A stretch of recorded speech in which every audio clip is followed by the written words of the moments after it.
జనసేన నేత Visakha 22 ward corporator మూర్తి యాదవ్ ఆందోళనకి దిగారు. భూ ఆక్రమణలకు శ్మశాన వాటిక అడ్డాగా మారిందని నిరసన వ్యక్తం చేశారు. రక్షణ గోడ నిర్మాణం కోసం 8,30,000 కౌన్సిల్ మంజూరు చేసిన 4 ఏళ్లు గడిచినా అధికారులు పట్టించుకోవడం లేదని ఆక్షేపించారు కార్పొరేటర్.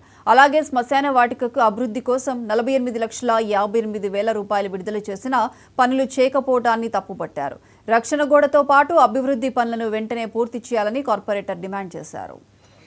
శ్మశాన వాటిని అభివృద్ధి చేయాలని చెప్పి గౌరవ కమిషనర్ గారికి, అప్పటి ఉన్నటువంటి కమిషనర్ గారికి, మేయర్ గారికి కూడా విన్నవించుకోవడం, ప్రతిపాదించడం కూడా జరిగింది.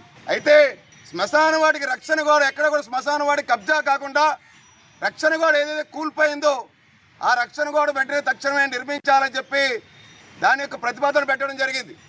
8,30,000 రూపాయలు రక్షణ గోడ కోసం 2021 డిసెంబర్లో జీవీఎంసీ ఏదైతే శాంక్షన్ చేసిందో అది ఇప్పటివరకు కూడా మొదలు పెట్టలేదు.